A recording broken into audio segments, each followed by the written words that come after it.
Have you ever looked at your neighbor's brand new SUV and felt a pang of envy while wondering how they afford it all? You are definitely not alone. When most people assess their financial health for the first time, they look at the things they own rather than the freedom they actually possess.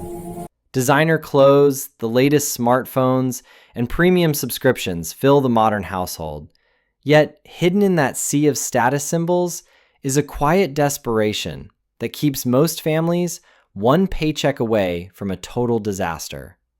Now, if you are like the typical worker, you have been taught that a good life consists of upgrading your lifestyle every time you get a raise. But you might not actually realize how those normal habits are sabotaging your future. Perhaps you feel like you are working harder than ever, but your bank balance stays frustratingly stagnant year after year. Maybe that one relative who always has a deal on a lease makes you think you are missing out. Either way, you are likely questioning if this middle-class lifestyle is a dream or just a very expensive treadmill designed to keep you running in place until you are 65. Well, here's a reality that might shock you. Being middle class is not a destination. It is a behavioral trap that prioritizes looking rich over being wealthy. It is actually a collection of societal norms that encourage you to trade your most valuable years for depreciating plastic and metal.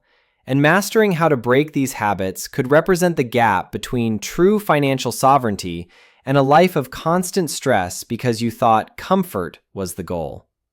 My name is Noah, and I spend far too much time analyzing consumer debt, compound interest, and the reasons most people would rather impress strangers than build a legacy. If you want to learn how to manufacture wealth without falling for the status trap, make sure you hit that subscribe button and like this video if it helps you clarify your financial future. Here's what most folks miss about the middle class experience. The typical professional will earn a significant income over their life, but every dollar they earn is often pre-spent on liabilities that look like assets.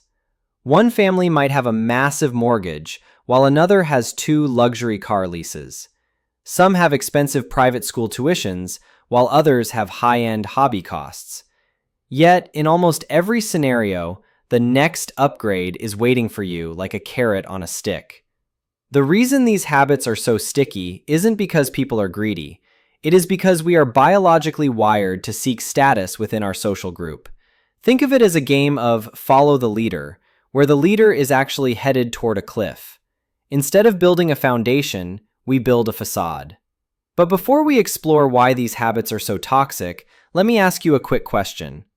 When you see a person driving an $80,000 truck, do you think they are rich or they have a huge payment? You are likely thinking of the first option. These are the assumptions that keep us poor. Well, the truth is that true wealth is often invisible. When you spend your raises on bigger things, you are grabbing a heavy chain and locking yourself to your desk.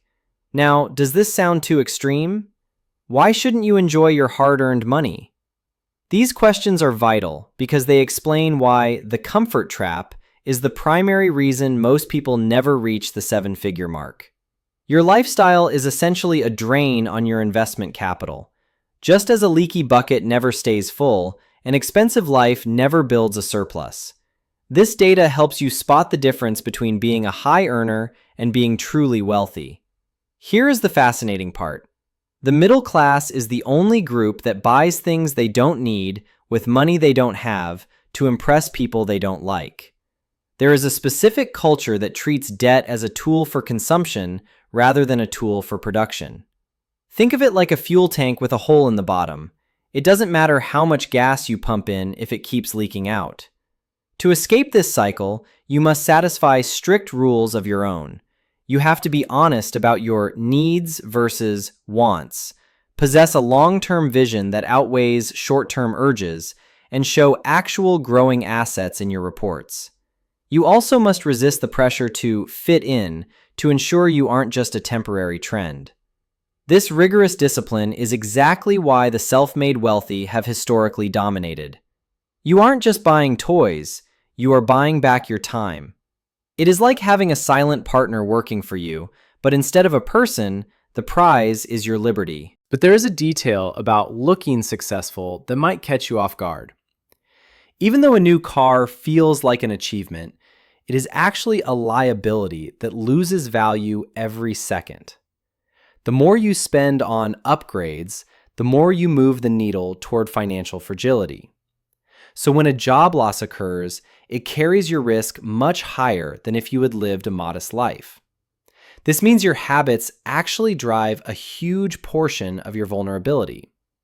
We are talking about the lack of a walk-away fund. When you are tied to a high burn rate, you can't be brave.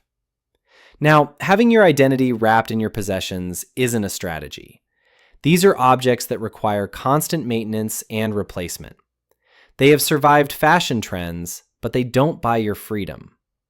Investing in your ego is essentially betting that your income will never stop and your energy will never fade. But here is the part that many banks won't tell you, because they make their profits from your monthly payments. A simple life with a high savings rate is a wealth-building machine that no sophisticated strategy can beat. For decades, the wealthiest people have lived in houses they could easily afford and driven cars until the wheels fell off. Think about that reality. You have people with six-figure incomes who are stressed about a grocery bill. They get nervous about the economy while they have 3 different streaming services and a gym membership they don't use. And yet, the majority of them continue to consume year after year. It is like a person trying to fill a swimming pool with a teaspoon while the drain is wide open. The data is quite embarrassing for the lifestyle creep crowd. Research shows that the most consistent way to reach wealth isn't a higher salary, but a wider gap between what you make and what you spend. That means if you kept your expenses low, you would have given yourself a better chance at freedom than if you had chased a promotion just to buy a bigger TV. How is that possible? How can less be more? The answer is found in the power of the margin. While that sounds like a dry textbook term, the idea is simple. The margin is the difference between your income and your ego. When you have a wide margin, you can invest aggressively, take career risks, and sleep through a recession. When you close that gap with a bigger house or a newer car, you lose the ability to dream because your bills are screaming too loud. It is like trying to fly an airplane with too much cargo. You might get off the ground, but you'll never reach the high altitudes where the air is clear. This leads us to a core truth of building wealth. It isn't just about what you make, it is about what you keep. One of the biggest wealth killers is the "I deserve it" mentality after a hard week of work. When you reward yourself with things that make you poorer, you are in a self-sabotage cycle. That math is terrifying. If you spend every raise, you are perpetually a beginner.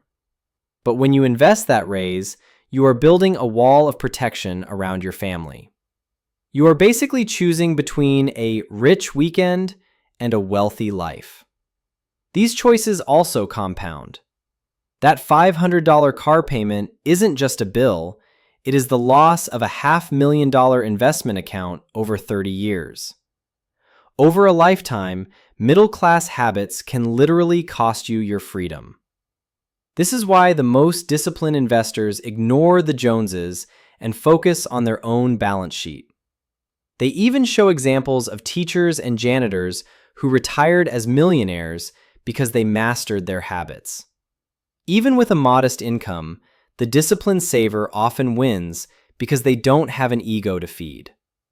The beauty of breaking middle-class habits is that it removes the fear of keeping up from the equation.